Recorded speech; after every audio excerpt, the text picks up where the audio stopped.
मोतिया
हीरे मोती लुटाए। और महाराज समय आने पर भगवान के नामकरण हुए गुरु वशिष्ठ द्वारा। इनके नाम अनेक उपहार, विश्वकर्म पोषण कर सोई, ताकर नाम हर दस होई। जाके सुमरन तेरी पुनासा, नाम सूत्र भंग वेद प्रकाशा।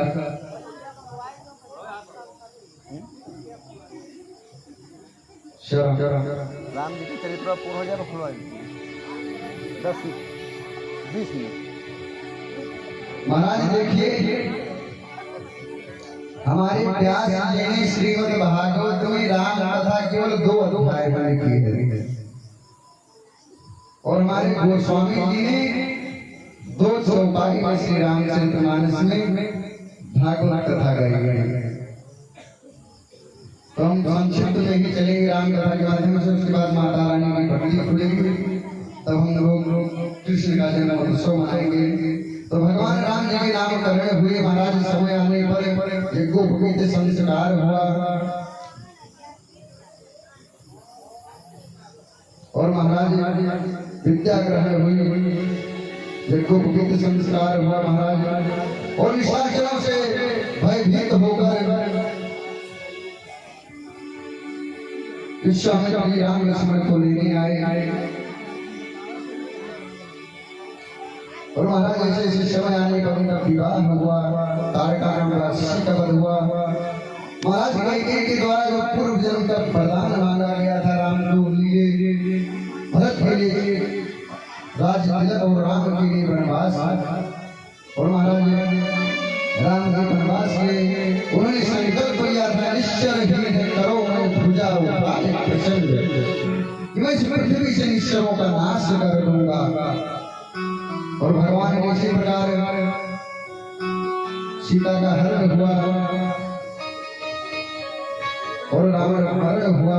उसी प्रकार महाराज संपूर्ण राम कथा हमारे सुखदेव जी ने केवल 2 अध्याय में श्रीमद् भागवत में बताई है, जिसे महाराज बहुत लोग कहते हैं कि मैया कैकेयी जी ने राम को वनवास भेजा। भक्तमार्ग में आता है कि जब राम जी हमारे 2 वर्ष की अवस्था में थे, तो बचपन में छिपा छिपी खेल होता है, हम लोग भी जानते हैं, खेले होंगे आप लोग भी। तो राम जी खेल रहे थे और बीच में मैया कैकेयी बैठी हुई थी। और मेरे राम जी ने परिक्रमा करते करते खेलते खेलते आकर मैया कैकेयी की आंखें बंद कर ली। मेरे राम जी ने कहा कि मैया पहचानिए मैं कौन हूँ, आपकी आंखें किसने बंद कर लिया, ये बतलाइए मैया। मैया कैकेयी कहती है मेरा राम तो ऐसा कर नहीं सकता है, लक्ष्मण ही होंगे, इसलिए लक्ष्मण जी होने देते। लेकिन मेरे राम जी ने कहा कि मैया आप सोच समझ कर बोलिए, नहीं तो मैं जो कहूंगा वो आपको करना पड़ेगा, आपको शपथ लेना पड़ेगा, तभी मैं आपके आंखों से अपना हाथ हटाऊंगा। मैया कहने लगी ठीक है, जो हो तो मेरे सामने आप तो आओ एक बार। और महाराज मेरे राम जी ने कैकेयी का आंख बंद किए थे। मैया कैकेयी कहने लगी अरे राम तूने ऐसा किया। मेरे राम जी ने कहा कि मैया आप तो वचनबद्ध हो गई, समय आने पर मैं 2 वरदान आपसे मांगूंगा, जो आपने देवासुर संग्राम में महाराज दशरथ से कहीं बताएंगे आपको, मैं आपको 2 वरदान दूंगा, जो मांगना होगा मांग लीजिएगा। और महाराज जब भगवान ने चतुर्भुज रूप दिखाया कि मैं आपका पुत्र हूँ भले ही, लेकिन मैं साक्षात नारायण बन के आया हुआ हूँ पृथ्वी का निश्चरों से निश्चरहीन करने के लिए। मैया ने कहा कि अगर मुझे प्राणों के पति छोड़कर पंच भौतिक पति मिल जा रहे हैं, इस पंच भौतिक प्राणों के पति को छोड़कर जगदीश्वर मेरे पति के रूप में अगर मेरे सामने आ गए हैं, तो मैं अपने पति को क्यों नहीं छोड़ सकती हूँ।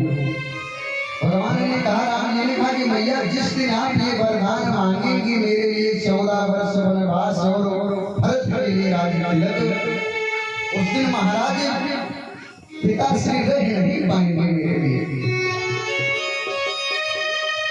मैया ने कहा कि राम, अगर तुम साक्षात नारायण बनकर मेरे कुल में आए हो, मुझे दर्शन दिए हो, तो मैं आपका तो वचनबद्ध हो चुकी हूँ।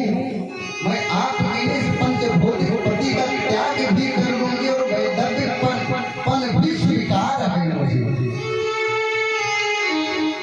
मैं अपने लिए सब कुछ करने को तैयार हूँ राम। अगर मैं वचनबद्ध हो गई तो मैं जरूर करूंगी। समय आने पर आपके लिए मैं 14 वर्ष वनवास महाराज दशरथ से जरूर मांगूंगा। और महाराज अभी समय आने पर भगवान 14 वर्ष वनवास गए, सीता हरण हुआ और रावण मर गया। ये भगवान का चरित्र है। उसमें पूर्ण कथा आता है कि भगवान ने क्यों बन गए भगवान मैया एक ही ने क्यों ऐसा वरदान मांगा कि उसको वैधव्य जीवन बिताना भी पड़ा। उसी मैया ने कहा कि अगर साक्षात नारायण मुझे मर गए हैं तो उस पंचभौतिक पति का मैं त्याग कर दूंगी, सब कुछ सहने के लिए मैं तैयार हूँ। देखो हमारे भारत में ऐसी ऐसी माताएं हुई हैं कि जिन्होंने नारायण को पाकर अपने पति को छोड़ दिया, इस पंचभौतिक प्राणों के पति को छोड़ दिया और उस नारायण में प्रीत लगाई। तो देखो माताओं को सबसे प्रेम करना चाहिए। बराबर कहा गया है पुत्रो जायते कुजितपि कुमाता न हो। महाराज पुत्र हो जाता है, कभी कभी ऐसा हो जाता है कि हमारा पुत्र हमारी पुत्री हमारा कहना नहीं मानता, लेकिन हमारा शास्त्र इतना बड़ा प्रमाण देता है कि पुत्र चाहे जितना निर्दयी आपादायी हो जाए, लेकिन माता को माता कभी नहीं होती। माँ कभी भी कहेगी पुत्र क्यों ऐसा कर रहा है। तो हमारे राम जी मर्यादा पुरुषोत्तम थे, उन्होंने मर्यादा सिखाई कि परिस्थिति हर मनुष्य के पास समय बलवान होती है। महाराज समय का विचार कराते कोई जानता नहीं है। हमारे राम जी ने मर्यादा का पालन किया, इसलिए वो मर्यादा पुरुषोत्तम कहलाए। तो आइए इधर सुखदेव जी कहते हैं कि राजन भगवान ने मेरे नारायण ने इनसे चार अंशों में अवतरित हुए और निश्चरों से पृथ्वी से ईश्वरों का नाश कर दिया और पुनः अयोध्या में आकर राजा बनकर रहे। महाराज प्रजाओं का पालन किया। और महाराज इधर कहते हैं क्या, सुखदेव जी कहते हैं कि राजन अब मैं तुझे भगवान कृष्ण के चरित्र का वर्णन सुनाता हूँ कि भगवान ने कृष्ण ने कैसे कैसी लीलाएं करी। तो आइए इसके पहले हम लोग 10 मिनट का समय निकालें, ब्रह्मा भगवती की पट्टी खुल जाए, पंचोपचार पूजन हो जाए, उसके बाद हम लोग आगे प्रसंग पे बढ़ेंगे। श्री सीताराम। आइए सभी हमारे कमेटी के अध्यक्ष हैं।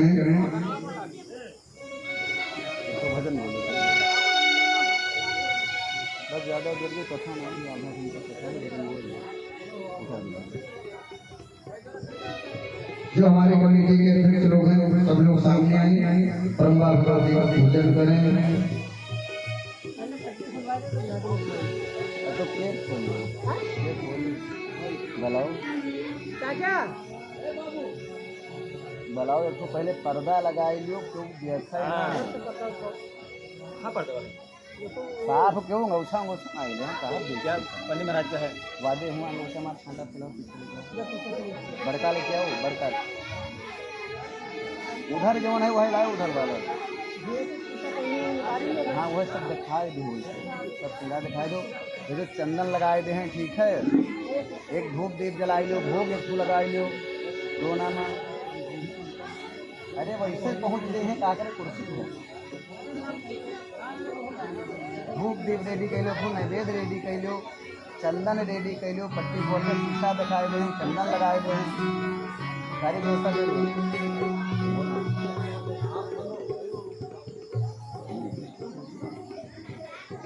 बोलो पुरुषों बोलो। और शुद्ध बोल।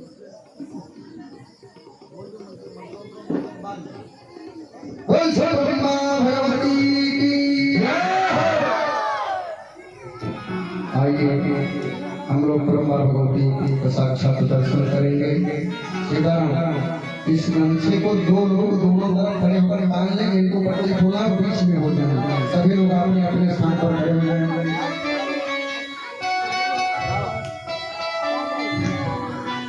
कोई दूसरा भी देखे नहीं, वो माता जी का श्रृंगार करके अभी कोई देखेगा, ऐसा करिए कि कोई देखे नहीं।